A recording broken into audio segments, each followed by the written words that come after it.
Good afternoon and welcome to the daily podcast in the book of Genesis. Hope you're enjoying it so far and hope you're having a really blessed and happy Sunday. Let's get into the Word of God today. We're in chapter 39 of the book of Genesis. Now Joseph had been taken down to Egypt. Potiphar, an Egyptian who was one of Pharaoh's officials, the captain of the guard, bought him from the Ishmaelites who had taken him there. The Lord was with Joseph so that he prospered, and he lived in the house of his Egyptian master. When his master saw that the Lord was with him, that the Lord gave him success in everything he did, Joseph found favour in his eyes and became his attendant. Potiphar put him in charge of his household, and he entrusted to his care everything he owned. From the time he put him in charge of his household, of all that he owned, the Lord blessed the household of the Egyptian because of Joseph. The blessing of the Lord was on everything Potiphar had, both in the house and in the field. So Potiphar left everything he had in Joseph's care, with Joseph in charge. He did not concern himself with anything except the food he ate. Now Joseph was well built and handsome, and after a while his master's wife took notice of Joseph and said, "Come to bed with me." But he refused. "With me in charge," he told her, "my master does not concern himself with anything in the house. Everything he owns he has entrusted to my care. No one is greater in this house than I am. My master has withheld nothing from me except you, because you are his wife.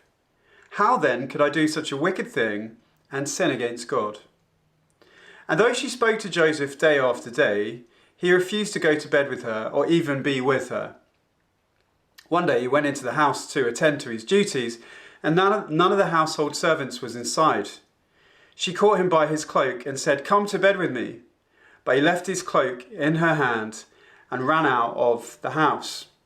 When she saw that he had left his cloak in her hand and had run out of the house, she called her household servants. "Look," she said to them, "this Hebrew has been brought to us to make sport of us. He came in here to sleep with me, but I screamed. When he heard me scream for help, he's left his cloak beside me and run out of the house." She kept his cloak beside her until his master came home. Then she told him this story.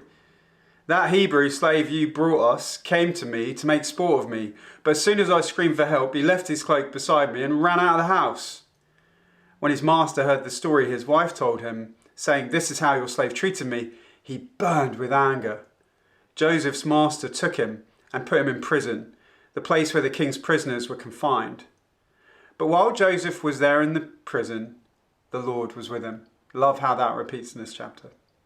He showed him kindness and granted him favour in the eyes of the prison warden. So the warden put Joseph in charge of all those held in the prison, and he was made responsible for all that was done there. The warden paid no attention to anything under Joseph's care, because the Lord was with Joseph and gave him success in whatever he did.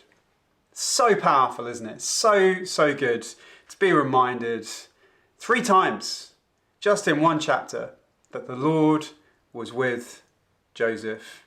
And the good news is, if you're a Christian, the Lord is with you. The Lord is with you. The Lord is with you. May that be a great comfort today, wherever you find yourself. God bless you, and see you tomorrow for Genesis chapter 40.